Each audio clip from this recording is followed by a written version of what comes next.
ഇന്ന് നമുക്ക് അപ്പം തയ്യാറാക്കിയാലോ. ഈസ്റ്റ്, ബേക്കിംഗ് സോഡ ഇതൊന്നും ചേർക്കാതെ നല്ല സോഫ്റ്റ് ആയിട്ടുള്ള ടേസ്റ്റി ആയിട്ടുള്ള അപ്പം തയ്യാറാക്കാം. എല്ലാവർക്കും നമസ്കാരം, welcome back to my channel. ഇന്ന് ഞാൻ വന്നിരിക്കുന്നത് സോഫ്റ്റ് ആയിട്ടുള്ള അപ്പം റെസിപ്പി ആയിട്ടാണ്. ഈസ്റ്റിൻ്റെ ടേസ്റ്റ് പലർക്കും ഇഷ്ടമാവാറില്ല. അപ്പോൾ അങ്ങനെയുള്ളവർ ഈ ഒരു റെസിപ്പി ഒന്ന് ട്രൈ ചെയ്ത് നോക്കണേ. അപ്പോൾ വീഡിയോ കാണുക, ഇഷ്ടപ്പെടുകയാണെങ്കിൽ വീഡിയോ ലൈക്ക് ചെയ്യുക, മറ്റുള്ളവർക്ക് ഷെയർ ചെയ്ത് കൊടുക്കുക. നമുക്ക് വേഗം വീഡിയോയിലേക്ക് കടക്കാം. അപ്പം തയ്യാറാക്കാൻ വേണ്ടിയിട്ട് 2 കപ്പ് പച്ചരിയാണ് എടുത്തിട്ടുള്ളത്. അതിലേക്ക് 3 ടേബിൾ സ്പൂൺ ഉഴുന്ന് ചേർത്തിട്ട് മിക്സ് ചെയ്തെടുത്തതാണ്. 6 മണിക്കൂർ കുതിർത്ത് വെച്ചു. എന്നിട്ട് നന്നായിട്ട് കഴുകിയിട്ട് ഇപ്പോൾ വെള്ളമൊക്കെ ഊറ്റി വെച്ചതാണ്. ഇതിലേക്ക് തേങ്ങ ചിരവിയത് ചേർക്കണം. 1 കപ്പ് തേങ്ങ ചിരവിയതാണ് ഞാൻ എടുത്തിട്ടുള്ളത്. അതുപോലെ ചോറും 1 കപ്പാണ് എടുത്തിട്ടുള്ളത്. അപ്പോൾ ഇത്രയും കാര്യങ്ങൾ ചേർത്തിട്ട് ഒന്ന് നന്നായിട്ട് അരച്ചെടുക്കണം. ഇതിവിടെ കുറച്ച് കൂടുതലായതുകൊണ്ട് തന്നെ 2 തവണയായിട്ടാണ് അരച്ചെടുക്കുന്നത്.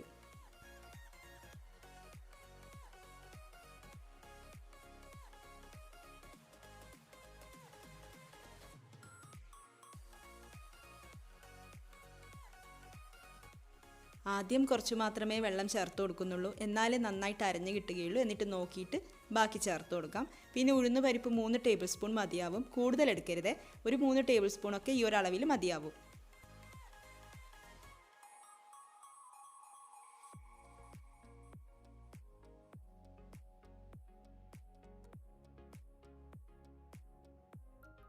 അങ്ങനെ നമ്മുടെ ബാറ്റർ ഇവിടെ റെഡി ആയിട്ടുണ്ട്. ഈ ഒരു കൺസിസ്റ്റൻസിയിലാണ് വേണ്ടുന്നത്. ഈ ഒരു സമയം ഇതിലേക്ക് ഉപ്പൊന്നും ചേർത്ത് കൊടുക്കുന്നില്ല. പിന്നെ ഞാനിത് ഓവർനൈറ്റാണ് വെക്കുന്നത്. ഇല്ലെങ്കിൽ ഒരു 8 മണിക്കൂറെങ്കിലും റെസ്റ്റ് ചെയ്യാൻ വേണ്ടിയിട്ട് വെക്കണം. ഇതിപ്പോൾ ഓവർനൈറ്റ് വെച്ചിട്ടുള്ളതാണ്. ബാറ്റർ അങ്ങനെ പൊങ്ങി വന്നിട്ടൊന്നുമില്ല, തണുപ്പായതുകൊണ്ടാണ്. പൊങ്ങി വന്നില്ലെങ്കിലും കുഴപ്പമൊന്നുമില്ല കേട്ടോ. നമുക്ക് നല്ല പെർഫെക്റ്റ് ആയിട്ടുള്ള അപ്പം തയ്യാറാക്കിയെടുക്കാം. ഇതിലേക്ക് കുറച്ച് കാര്യങ്ങൾ ചേർത്ത് കൊടുക്കാനുണ്ട്. 3 ചുവന്നുള്ളി, 3 വെളുത്തുള്ളി, 1/2 ടീസ്പൂൺ ജീരകം. ഈ വെളുത്തുള്ളിയും ചുവന്നുള്ളിയൊക്കെ ചേർക്കാൻ താല്പര്യം ഇല്ലെങ്കിൽ ഒഴിവാക്കാം. നിങ്ങൾക്ക് ആ ഫ്ലേവർ ഇഷ്ടമല്ലെങ്കിൽ അത് സ്കിപ്പ് ചെയ്യാം. ഇഷ്ടമാണെങ്കിൽ ഒന്ന് ചതച്ചിട്ട് വേണം ചേർത്ത് കൊടുക്കാൻ വേണ്ടിയിട്ട്. അപ്പോൾ ഇത് 3ഉം ചതച്ചിട്ട് ചേർക്കാം. എന്നിട്ടൊന്ന് നന്നായിട്ട് മിക്സ് ചെയ്തെടുക്കാം. ഇതിലേക്ക് 1 ടേബിൾ സ്പൂൺ പഞ്ചസാര ചേർത്ത് കൊടുക്കാം. പഞ്ചസാര ഒഴിവാക്കണമെങ്കിൽ ഒഴിവാക്കാം. എന്നാലും പഞ്ചസാര ചേർക്കുമ്പോഴാണ് അപ്പത്തിൻ്റെ ടേസ്റ്റ് ഒന്ന് കറക്റ്റ് ആവുക. പഞ്ചസാര കൂടുതൽ ചേർക്കണമെങ്കിൽ കൂടുതൽ ചേർത്ത് കൊടുക്കാം കേട്ടോ. പിന്നെ ഇതിലേക്ക് ആവശ്യത്തിന് ഉപ്പും കൂടെ ചേർത്തിട്ടൊന്ന് നന്നായിട്ട് മിക്സ് ചെയ്തെടുക്കാം.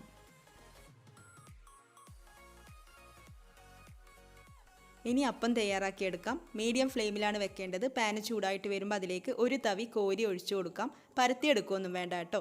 എന്നിട്ട് നിങ്ങൾക്ക് സെക്കൻഡുകൾക്കുള്ളിൽ തന്നെ കാണാൻ സാധിക്കും ഇതിൽ നിറയെ ഹോൾസ് വരുന്നത്.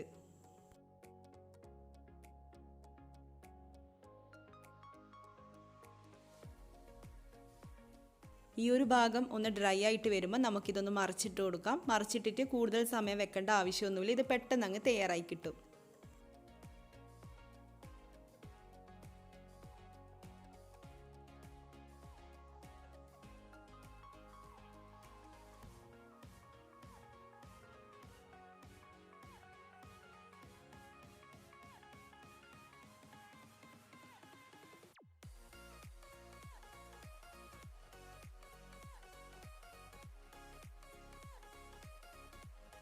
നമുക്കിത് അപ്പച്ചട്ടിയിലും തയ്യാറാക്കിയെടുക്കാം. ബാറ്റർ ഒഴിച്ചിട്ട് ചുറ്റിച്ചുകൊണ്ട് തയ്യാറാക്കിയെടുക്കാം. പിന്നെ നമ്മുടെ ചാനലിൽ റവ വെച്ചിട്ടുള്ള ഇൻസ്റ്റൻറ്റ് വെള്ളയപ്പം റെസിപ്പി ഞാൻ മുന്നേ അപ്ലോഡ് ചെയ്തിട്ടുണ്ട്. ആ വീഡിയോ കാണാത്തവരാണെങ്കിൽ കാണാൻ വേണ്ടിയിട്ട് മറക്കരുത്.